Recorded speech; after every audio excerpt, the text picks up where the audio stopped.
即马所谓化伫咧网络买物件是真方便，佮再加上疫情的冲击，互真侪实体店面拢经营袂落去。伫咧台北信义区已经18栋的信义诚品商场，阴暗10点半就要正式收起来啊！这最后一天营业，吸引大量的民众去遐细细的做纪念。 一家伙3个人摕手机甲信义诚品翕相，为囡仔出世到大汉拢有写诚品的记忆。光伫最后一天关店进前做一个历史记录，充满了回忆，这样子很舍不得啦。台北少了一个书店，蛮可惜的，对。所以带小朋友来回味一下，就是带小朋友是蛮方便的，然后吃的、用头发什么东西都有，就还蛮方便。要关了就蛮可惜。大喜欢来这边逛。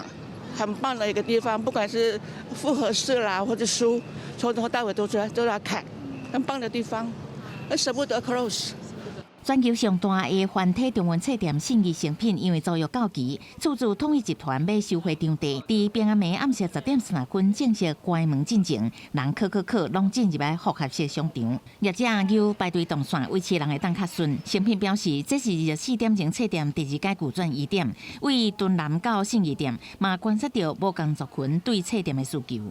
这么多民众，他们是从儿童馆。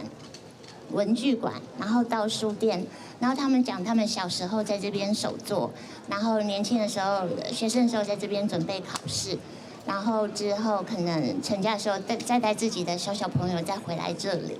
面对数位转型，诚品布局电商也是无法度拍平。不过解封了后，实体册店业绩回升，今年营收超过220亿，明年预估成长10%至15%，目标是2024全年会当变有趁钱。面对疫情习惯的改变，原来有出版业认为，世界各国的连锁实体册店也拢向多元模式的发展，24点前册店结合复合商场也是有市场。